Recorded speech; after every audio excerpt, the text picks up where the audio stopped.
vamos resolver mais 3 problemas aí de segunda fase da FUVEST. O primeiro deles é de números complexos. Nos itens abaixo, Z denota um número complexo e I a unidade imaginária, sendo que I quadrado é menos 1. E ele pede para você considerar a suposição de que Z é diferente de I. Os itens A e B eles estão, de certa forma, relacionados, porque você tem a mesma expressão sendo trabalhada antes numa igualdade e depois para que você avalie o cenário em que aquela expressão vai ser um número real puro, né? Um número real cuja parte imaginária é zero. Bom, o item A não tem muito a fazer, você vai ter que reescrever a expressão, proceder com a multiplicação em cima e embaixo pelo conjugado do denominador. E você procede com a distributiva do numerador, né? Então vai ficar Z menos I, Z quadrado, mais I, mais Z, tudo isso dividido por 1 mais Z quadrado. Isso aqui vai ser igual a Z a menos I, Z quadrada, mais 2Z, mais I, dividido por Z2 mais 1. E ele pede para isso ser igual a 2. Aí faz a multiplicação cruzada, menos I, Z quadrado, mais 2Z mais I, menos 2Z quadrado, menos 2 igual a 0. Certo, com isso você obtém uma equação de segundo grau em Z quadrado e tudo certo. Vai ficar com menos I mais 2Z quadrado, mais 2Z, mais I, menos 2 igual a 0. Bom, eu não gosto de trabalhar com coeficiente dominante negativo, então eu vou multiplicar a equação por menos 1. E aí você vai ficar com I mais 2Z quadrado, menos 2Z, mais 2, menos I, tudo isso igual a 0. Eu vou me utilizar do Bhaskara reduzido, então você vai ter 1 mais ou menos, 1 menos, 2 menos I, 2 mais I, dividido por I mais 2. Nosso radicando vai acabar sendo 1 menos 4 menos 1, dividido por I mais 2. Finalmente você vai obter 1 mais ou menos 2I, I mais 2. E bom, um Z1 possível vai ser quando eu tomo o sinal de mais. Eu vou proceder com a multiplicação em cima e embaixo por 2 menos I.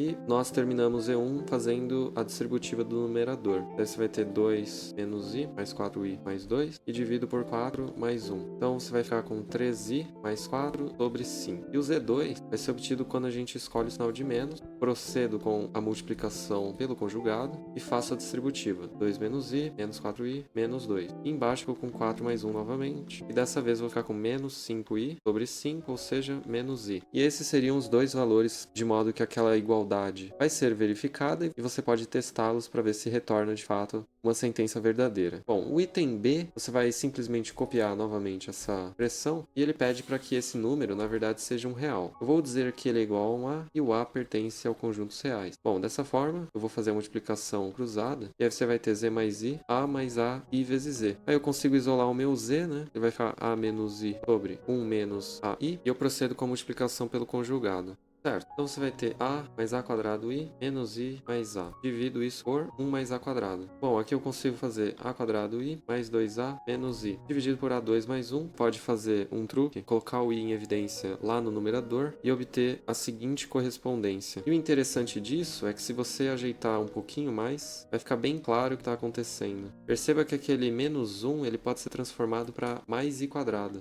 E você acaba obtendo, então, um A menos I ao quadrado dividido por A quadrado mais 1. Basicamente um trinômio quadrado perfeito, né? E pronto, esses são os valores de Z que fazem com que aquela expressão seja, na verdade, um número real, isto é, um número cuja parte imaginária é zero. Novamente, se você quiser verificar e atestar se essa sentença vai ser verdadeira, basta substituir o valor de Z onde ele aparece ali na expressão. Bom, agora seguimos com uma questão de geometria plana. Ele fala que existe um triângulo ABC. Vou desenhar um triângulo extremamente genérico aqui. O maior lado vai ser o AB e o AC acaba sendo o menor lado. Ele pede para você construir duas sevianas. A primeira delas é a CM sobre o lado AB em relação ao ângulo ACB. Então vamos dizer que o ângulo M repousa aqui. E a outra seviana que ele pede para você considerar é a altura CN relativa ao lado AB. Então eu desço aqui um pé de altura no ponto N. Então é interessante você marcar o ponto M e os vértices do seu triângulo. E bom, como você está trabalhando com bissetriz, é interessante você lidar com o teorema da bissetriz interna, né? Então TBI no triângulo ABC. O que esse teorema nos diz? Ele vai dizer que AM sobre 2 é igual a MB sobre 4. Eu vou somar essas frações e você vai ter AM mais MB dividido por 2 mais 4, que é 6. Só que olha só, quanto que vale AM mais MB, né? Vale exatamente 5. Você tem 5 sextos. E com isso você obtém o valor de AM e o valor de MB. AM eu obtenho fazendo a igualdade AM sobre 2 igual a 5 sextos. Isso vai dar 5 terços e o MB acaba sendo então 10 terços, que somado com a AM ele tem que resultar em 15. Agora eu preciso trabalhar com o teorema de Pitágoras. Como nós utilizamos esse? Quais serão os triângulos a serem utilizados dessa vez? Bom, eu quero muito encontrar o valor de NM, né? Então vou chamá-lo de X. Bom, se nm vale x, quanto que vale o AN? Bom, o AN mais x resulta nos 5/3, né? Então, o nosso AN acaba sendo 5/3 menos x. Maravilha! E o terceiro passo vai ser isolar o CN com o teorema de Pitágoras. Ele é AC quadrado menos AN quadrado. O AC quadrado vale 4 e o AN quadrado vale 5/3 menos x ao quadrado. Só que ele também é BC ao quadrado menos BN ao quadrado. Esse ao quadrado vai ser 4 ao quadrado, que é 16, e o BN vai ser MB mais o x, né? Então é 10/3 mais x, tudo isso ao quadrado. E olha só, você já consegue isolar o x, né? Porque você tem essa porção igual a essa. Daí você vai ter 4 menos x quadrado mais 10/3 disso, menos 25 nono, sendo igual a 16 menos x quadrado menos 20/3 de x menos 100 sobre 9. O x quadrado vai ser cancelado, claro, e eu resolvo uma equação de primeiro grau em x. Se eu jogar esse 20/3 do outro lado, vou ficar com 10x. Esse 4 eu fico com 12 aqui, e esse com esse eu fico com menos 75 nono.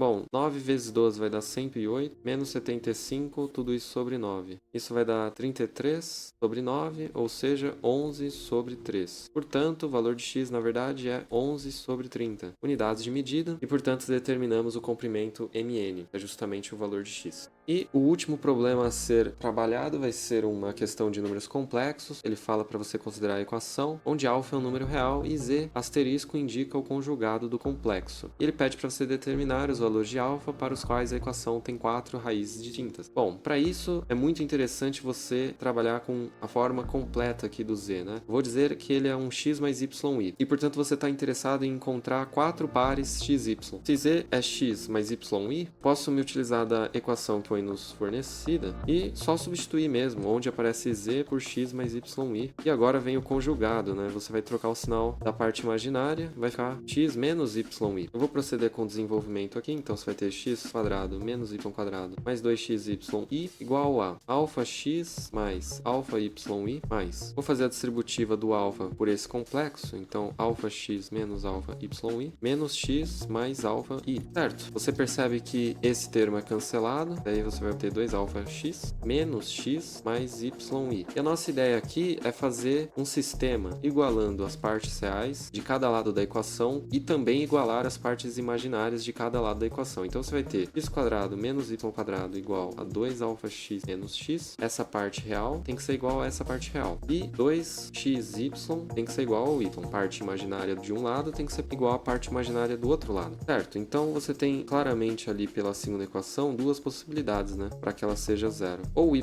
vai ser zero, ou o x é meio. E bom, eu vou ter que manter a primeira equação tal como ela estava antes, com o alfa. Vamos trabalhar com um cenário em que o y é zero. Se o y for zero, você vai ter x quadrado igual a 2 alfa x menos x. Bom, vou ficar com x quadrado mais x, 1 menos 2 alfa, tudo isso é zero. Vamos avaliar então quais seriam as tais raízes. Aqui você pode colocar o x em evidência e ficaria com 1 menos 2 alfa. Então você teria um x valendo zero e o outro teria 2 alfa menos 1. Então nesse caso, o nosso alfa ele vai precisar ser diferente de meio para que você tenha duas raízes distintas em x. Bom, outro cenário, você trabalha com 2x menos 1 sendo igual a zero, ou seja, o seu x vale meio. Por que a gente precisava de duas raízes distintas aqui em x? Porque veja, para o mesmo y valendo zero, eu obtenho dois valores de x, então eu já tenho dois pares. Lembrando que o nosso z, né, é x mais y i. Se eu fixei o valor de y em zero e eu consigo dois valores de x, eu dei automaticamente, como esses valores de x são distintos, eu obtenho dois valores possíveis para z, duas raízes, mas eu preciso de mais duas. Eu vou fazer a mesma coisa agora para o segundo cenário, em que eu fixo o valor de x e obtenho dois valores de y. Com isso eu vou obter dois pares x e y, ou seja, duas raízes em z. Certo? Bom, se x vale meio, vai ter 1/4 menos y quadrado igual a alfa menos meio. Com isso você consegue isolar o y quadrado, vai ficar com 3/4 menos alfa. Bom, como você quer obter dois valores distintos para y,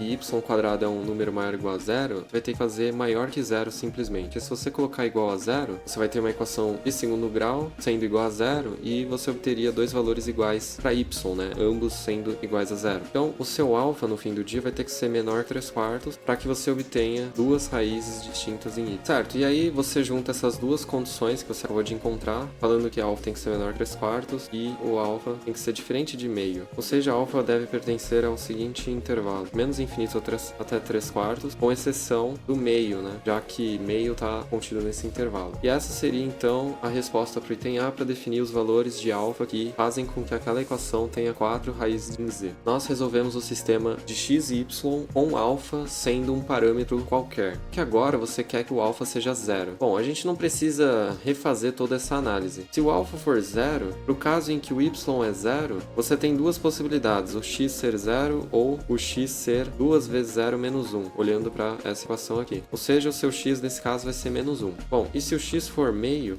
você vai ter que o y² é igual a 3/4, ou seja, o y é mais ou menos raiz de 3 sobre 2. E bom, com isso você já definiu todas as raízes, porque você vai ter z1, 0 mais 0 i, quando você toma esse cenário, né? Então você vai ter 0. O z2, quando você toma menos 1 mais 0 i, então você fica com menos 1. O z3, quando você toma o meio mais i, raiz de 3 sobre 2. E o z4, quando você toma o meio menos i, raiz de 3 sobre 2. Com isso você definiu ali as 4 raízes, que são distintas, uma vez que o alfa que você está utilizando nesse cenário do item B está contido no nosso intervalo, né, definido no item A. E quando um alfa está contido no item A, significa que você vai obter 4 raízes em Z distintas. Para você não ter que efetuar toda a discussão do sistema em x e y, basta você substituir, né, o alfa como um parâmetro agora com valor fixado. E com isso você obtém as 4 raízes, que era exatamente o que o exercício pedia, né, para você poder representá-las ali no plano complexo. Bom, e para representar no plano complexo, você tem o eixo imaginário e o real. Uma das raízes é o 0, a outra é o menos 1, que seria o z2. E aí você tem um espelhamento, né, do z4 e do z3. Então o z3 está localizado aqui e o z4 simétrico em relação ao eixo horizontal, ali mais para baixo. Aqui vale menos 1, essa abscissa vale meio e essa altura raiz de 3 sobre 2. E aqui menos raiz de 3 sobre 2. Bom, e com isso você finalizou o problema. Além de ter encontrado, você representou todas as raízes no cenário em que alfa é 0. É isso, muito obrigado e até uma próxima.